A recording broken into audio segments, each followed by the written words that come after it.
Alright, bagamat may hanging tayo pero syempre hindi pwedeng matapos yung show natin ngayong Friday nang hindi natin nakikita or natitikman yung sample nitong Twice Tea na ngayon nga ho ay nandito po sa harap namin. Alright, bago natin ipakilala isa-isa yan, Sir Nico, yung hanging natin kanina, 'di ba?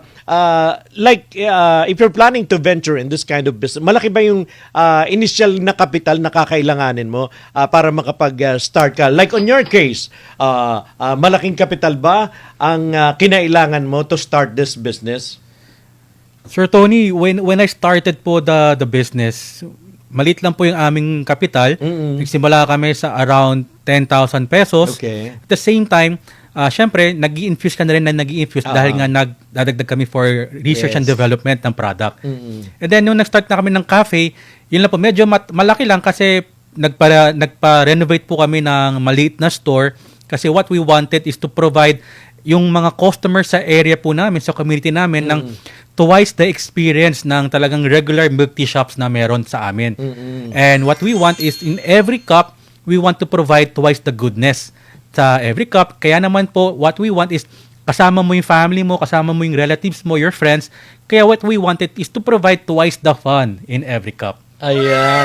Kaya pala, sabi mo nga dito, twice the fun, twice the goodness, and twice the experience on his Twice Tea. Ayan. At sagutin muna natin to. Ano raw po yung inspirasyon ng name ng business nyo, sir? Mahilig po ba kayo sa K-pop na Twice?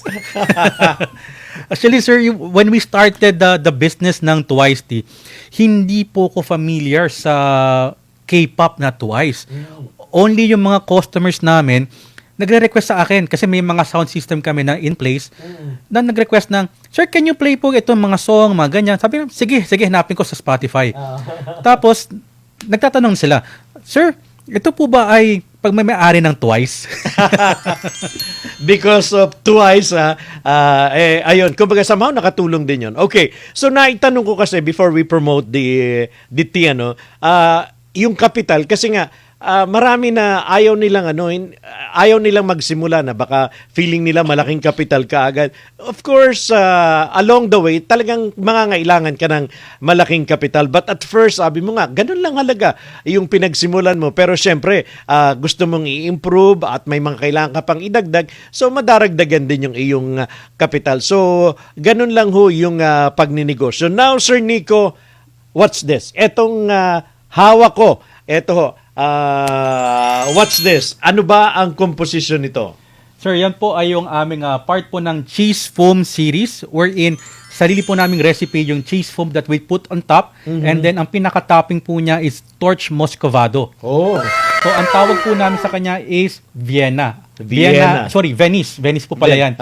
Venice kasi that's red velvet with cheese foam.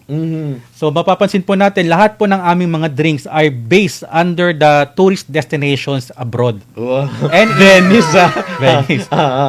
Okay. Ito ba yung standard size or kung medyo mabibitin dito, may mas malaki pa or this is the standard size of your milk tea? Yan na po yung standard size po natin which is 22 ounce.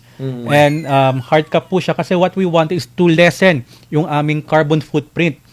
So kung makakatulong tayo sa mga environment, at the same time, makakatulong tayo sa ating mga pagtatapon ng tama. Kaya naman po, what we wanted is maayos yun. Simple lang din yung inventory ng mga magmamay-ari ng ating Twice Tea Cafe. And maganda ho, actually, parang manghihinayang ka na after maubos mo, parang pwede mo pang gamitin, Sir Nico. Yes sir, ano po yan? Reusable po. Reusable cup po yung ginagamit natin. Kasi pwede mo siyang iuwi, pwede mo rin siyang gamitin. Wag lang sa hot drinks. Okay. Pero kung mga malalamig din lang or yung tap water, pwede dito. Kaya niya ito. Yes, sir. Okay. Naku, ang daming mga... Sige lang po, keep on sending your messages along the way habang pinupromote namin ni Sir Nico. Sabi ni Jay from Valenzuela, ang ganda ng boses ni Sir Nico. Kumakanta po ba siya? Baka pwede na... ano bang masasabi mo doon? Maganda raw yung speaking voice. Kasi... Sir Jay from Valenzuela, salamat po sa compliment. Hindi po tayo kumakanta, pero susubukan po natin kung papayagan po tayo ni Sir Tony. Why not? Para sabi nga basta ba tatangkilikin mo, anong pangalan niya? Jay Jay, ba yung ano? Jay. Basta ba Jay, mag-order ka ng ano, why not? Oo, 'di ba? Kanta lang naman 'yun eh. Nora Lagmay Moises, Yolanda Flores Munday, ayan, Ilan Sarumines, keep going. Stacy Garcia, thank you. Lynn Navarro, hi, watching here in Makati. Lynn, thank you very much. Sweet Time, Tantoy Silva, me too. From Makati, from marketing, watching, ayan. Thank you so much. Okay, aside dito sa milk tea, gusto niyo ba talagang marinig yung sample ng boses ni Sir Nico? Kasi is willing to sing, ha? Baka, eto, sige, habang nag-iisip ka pa, ano ba yung kakantahin mo? What's this, Sir Nico? Eto namang hawak ko na ito. What's this? Sir, yan po yung Twice, ano bang basa dyan? Twice tea po. Twice tea, okay. So yan po ay ang aming tempura. Okay, this Na- is tempura. Opo, nagsimula po yan nung pandemic kasi we were looking for something na would complement yung aming milk tea and coffee. Kaya naman So, po, pwedeng i-partner ito dito. yes sir, pwede po siyang i-partner yung aming tempura. At the same time, we also have another product po. Okay, ano naman ito? Yan naman po yung aming onion rings. Onion rings, So, okay. that's coated, deep fried, crunchy. So, in every bite. We're using white onions po. Actually, yung nagtaasan yung mga onions, Oo nga, oo nagtanong sa amin yung mga clients namin, Oo. ano po bang gamit nyo? White or red? White po. Yung white onions. Pero nagmahal din siya eh. Kumbaga nag-iba rin yung presyo talaga niya. Opo. Ang kagandahan lang po kasi is that we are we are importing this. Kaya naman po yung price po ng ating mga products na may maintain po natin for a specific length of time. Okay. Kasi we buy by the batches po. Alright. So, ilagay lang sa freezer. This will last maghapon kung hindi mo pa kagad iinumin, Sir Nico. Sir, I would recommend po na if you buy milk tea, lalo na kung meron po tayong pearls, kasi every cup of tea po sa Twice Tea, may kasama na pong pearls. So we cook our pearls every day, we brew our tea every day. And if you're going to put it sa ref, ang recommendation ko po is if you can remove the pearls kasi tumitigas po siya. Okay. And ngayon po, if you're planning na gagamitin mo siya or inumin siya Inumin after 1 kagad, day or 2 days, I would recommend na you order your milk tea with coffee jelly or other toppings kasi okay lang siya na ilagay sa ref. Pero just in case, yung sago ay titigas kasi yung pag lumamig eh. Oh yes sir, kasi the starch in the boba, yung pearls, yan po yung nagkakos talagang lumamig after some time.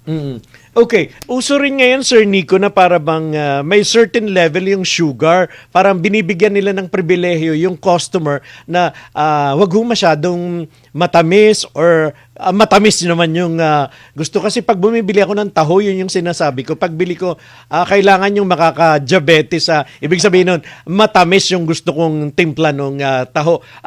Dito ba sa Twice Tea, standard na rin yung laki, standard ba yung lasa, or pwedeng bawasan yung sugar kung kinakailangan or dagdagan yung sugar kung kinakailangan? So for our drinks naman po, we have a standard po in every drink and the customer po can request kasi we usually ask standard po ba 100%, 75, 50, 25% or 0%. But we have drinks po in our menu na doesn't require yung additional sweetness or yung fructose. Ang drink po namin na to is to po yung roasted winter melon. Kaya naman po we have clients for customers that would order the same product, the same destination every day, pero yung sugar po niya hindi naman po tumaas. So, yan po yung aming regular customer po. Ayun naman pala. Okay, 5 to 10 years from now, ano ba yung mga naiisip mo, Sir Nico, before na ibigay natin yung mga iba pang contact details to order, to promote more? Ano pa yung mga naiisip mo? For now, ito lahat yung mga flavors na meron kayo. Ito sir, these are the 7 flavors po in every category. So I have several categories po in my milk tea. We have the cream frost. Ito po yung your classic milk tea with cream frost topping. And para po siyang whipped cream ang dating. We have the cheesecake. Ito po yung medyo cheesy na sweet. And then we have the cheese foam. Ito yung sweet and salty with torch muscovado on top. The torch muscovado adds that particular texture in every drink. And we have the crema de queso. Crema de Crema de queso queso. is the creamier version of your cheesecake. Ang drinks niya may kasama pang egg pudding. And we also have the halo-halo. Talaga namang combination. Ito na yung the best of the best yung aming halo-halo. Kasi may crema de queso, may egg pudding, may pearls, may fruit jelly, at may... Andun ang lahat? Yes, sir. And then may toppings na condensed milk. Just like your usual halo-halo with a twist. And we also have the fruity yogurt. Ito po yung aming fruity with soft yogurt for that particular healthy option. And we have coffee. We're using cold brew espresso for our coffee products. Meron kaming frap, meron kaming coffee na on hot and on ice. Okay. So you have different flavors to choose from. May choices yung ating mga customers. Yes, sir. Ito po yung ang choices nila for the coffee: chocolate, salted caramel, butterscotch, hazelnut, vanilla, and roasted almond. And we have the holiday drinks. Ang holiday drinks po, ito yung every now and then we release kasi may sawa factor. Something that would tinkle something new, something to look forward to. Yan po. Yan po yung aming mga drinks. All right. Aside dun sa halo-halo, what is the best seller sa Twice Tea? Ang best seller po namin, sir, whatever you see here, ito po yung aming cheese foam series. Lahat po yan po yung best sellers namin. Kaya po, ito po yung dinala ko dito. Talaga. So, napaka-special naman ng DZR kasi yung mga best-seller talaga yung dinala ni Sir Nico. At lahat yan ay pwedeng kapartner itong dalawang ito, Sir Nico. Yes, sir. So, meron tayong, ngayon po, we have tempura and we have onion rings. But in our store po, if you order or if you would like to have your own Twice Tea, ang mga food products po namin, marami po. We have the usual fries, mojos, onion rings. We also have calamares. Ang calamares po namin is sarili po naming recipe wherein it's a combination of your squid rings and squid balls with a twist. We also have chicken wings with fries. We also have yung aming tempura and ano pa ba, sir? Ano pa ba yung meron tayo? We're coming up with a new product. Ito po yung aming pizza. Ayan, yung napapanood po nyo sa screen. Yes, marami pa po tayong i-release na product for this year. So, lahat ng na-mention mo, Sir Nico, will be available dun sa bubuksan nyo sa Mandaluyong soon. Yes, sir. Magiging available po siya sa Mandaluyong. Sa Barangay Barangka po. Ayan. So, watch out, guys. This April ka mo? April po, April. This coming April. That's next month. Hindi na ho matagal hintayin yun. Actually, next week, April na ho yan. So, dun sa mga nag-aabang, baka nalalayuan sila sa Antipolo. Ayan ho, kayong mga taga Mandaluyong. Aside from Mandaluyong, I'm sure you're looking forward na magkaroon pa, mas maging readily available aside sa Mandaluyong dun sa iba pang mga lugar natin like sa QC or sa amin sa Caloocan. Yes, sir. Actually, ang ginawa po natin during pandemic is we revise po. We improve our packages, we improve our menu, and then we try to make it more affordable po sa ating mga Filipinos. Kasi during pandemic po, ang dami pong nag-i-inquire who would like to franchise Twice Tea pero hindi nila afford during that time. Kasi po during that time, ang franchise package ko po was around 450. Kaya naman po, ang ginawa po natin is we adjusted and we went down to as low as 200 pesos. Wala na po kaming franchise fee. Okay. Wala rin kaming royalty fee. But we say yes to training, yes to initial stocks, yes to support in terms of your after support sa marketing, support sa pag-assist sa location, at syempre yung support in terms of business consultancy. All you need. Yes. So, maganda ron. Papunta na tayo doon, Sir Nico. So, you're open doon sa mga gustong mag-franchise, doon sa mga gustong, mag-dealer? Ano bang tamang termino doon, Sir Nico? Ang tama, po sir, it's more of franchising po talaga ang business model po ni Twice Tea. Kaya po makikita nyo po ngayon sa inyong mga screen, ang dalawang franchise package po natin. Ang ating pong 250,000, ito po yung franchise package na may kasama na pong standard food cart or yung size po nito is 2 meters by 1. Okay. Ito po ay applicable kung meron po kayong mga existing location na hindi ganun ka-specific yung food cart requirement.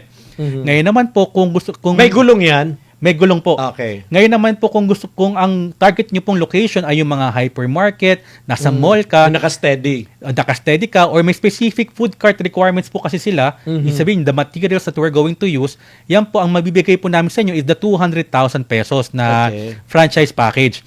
Ang kasama po niyan, yung initial stocks, the equipments, the smallwares, the trainings, and ang kagandahan po nito, only for today, sir. If okay lang. Aha. Kasi Sige. syempre, marami po tayong mga viewers po ng ating DZAR na patok.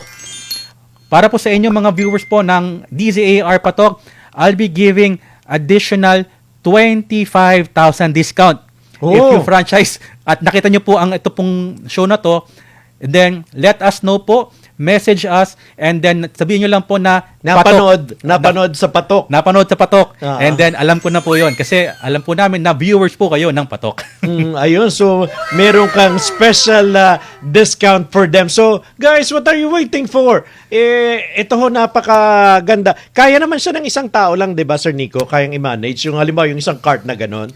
Yes, sir. Kaya po siyang i-manage. Ang ginagawa po natin ngayon is that susuportahan namin kayo kasi hindi mo naman kailangan maging experienced na negosyante o hindi mo naman kailangan na may alam ka sa negosyo bago ka mag-franchise. Kaya po kami nandito is that we'll be teaching you. Yun po yung advocacy ko po bilang negosyante is that I'll be teaching you how to go about doing business correctly, legally. Kasi nagdaan po ko hands-on ako sa mga and then ginawa ko marami po akong mistakes at mahal po ang mga mistakes. Kaya naman po gagabayan po namin kayo Very good. na hindi nyo na madaanan yung mga mistakes na yun. Tama. Kumbaga, well-guided kayo. Nothing to worry. Wala man kayong malawak na karanasan when it comes to business. Basta kung kayo magpa-franchise, ang assurance ni Sir Nico, you will be guided. Hindi kayo malilis. Paghanap ng location, name it, makakatulong. Good afternoon. Watching here from Makati, sabi ni Devora Silva Bernaldez. Gloria Anisiete, hello po, watching from UAE. Sige po, yung i-grab nyo na po yung special offer just for today ni Sir Nico. Sabihin nyo lang ho, mag-message lang kayo. By the way, bago doon sa ating gabay, your contact details, your social media accounts, or your email bago tayo maggabay sa tagumpay.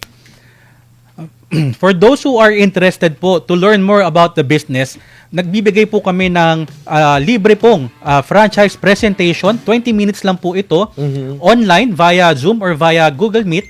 Ang gagawin nyo lang po ay you just have to listen and then learn more about the business. Wala pong commitment po ito. Kasi syempre, what we want is for you to learn more about the business before you decide.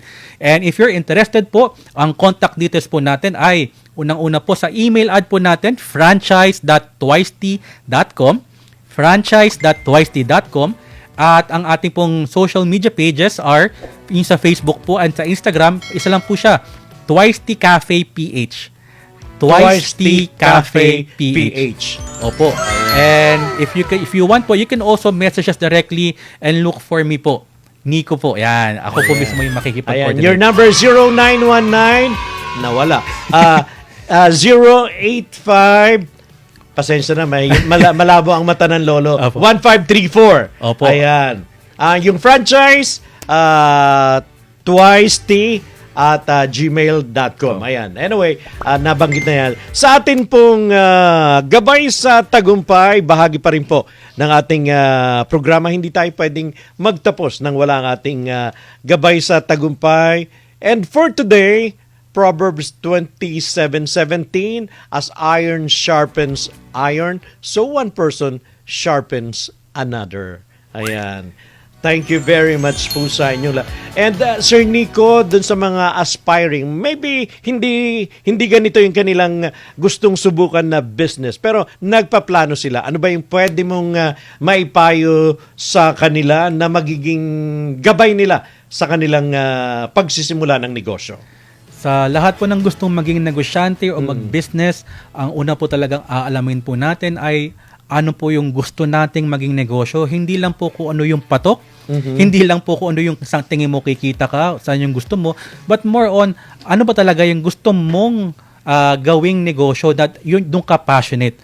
And kung yun na po yung gusto nyong gawin, then all you have to do is learn more about it pag-aralan nyo po, madami pong pwedeng puntahan para malaman ang pagninegosyo. And if you need help po, you can message me at my Facebook account, Nico Nankil. I'll be glad to assist you. Kasi nga po, during pandemic po, until this year po, marami pong OFWs po kami na sinusuportahan. Nag-i-inquire lang po, nagko-consult. And that's for free po. Consult lang po. Kasi syempre, may mga alam kami na pwede namin i-share sa inyo. Pero pag hindi namin alam, we'll try to connect you to people who knows more about the business. Kaya po, isa po sa mga tinuturo ko is, if you're going into food business, look for mentors na nasa food business at existing. If you're looking for another industry, look for people who can teach you about doing the business of that particular industry. Kasi syempre, sila existing at kaya nila kayong suportahan. Well said. That's a very noble intention, Sir Nico, na you are not after do sa profit. Kumbaga gusto mo na makatulong din kung ano man yung kaalaman na meron ka, gusto mong ma-share sa lahat. And alam mo, siguro hindi lang ito ang blessings na matatanggap mo, Sir Nico. Keep it up at dahil sabi nga yung tumutulong lalong pinagpapala. So hopefully more success on your business. Sabi mo nga marami ka pang plano. So, sana ho, na-inspire namin kayo sa kwento ngayon na narinig po ninyo mula kay Sir Nico. At isa lang ho yung common denominator na naririnig ho natin sa lahat ng mga naging bisita natin from the start. Kumbaga, dapat love nyo yung papasukin yung business. Para, sabi nga, mag-exert man kayo ng 100% o higit pa, hindi kayo mapapagod, hindi kayo magsasawa because you love what you're doing. And with that, inyo pong natunghayan ang isa na namang kwento na puno po ng inspirasyon at pagpupursige. Naway kayong amin pong na-inspire sa kwento po ngayong hapon ni Sir Nico Nankil. Ito po ang inyong kapartner Tony Cuevas. Kaya kung meron po kayong kwento na alam nyong patok at tatatak sa isipan ng bawat Pilipino, abay wag na pong itago. Kung hindi ito'y ibahagi, ipatok na yan. Salamat po. Happy weekend. Hanggang sa Monday. Kapartner Eileen, get well and see you on Monday. Thank you very much, Sir Nico, and sa inyo pong lahat na nakinig, nanood. Sana ho ay meron po kayong napulot na aral. Happy weekend. Thank you for listening.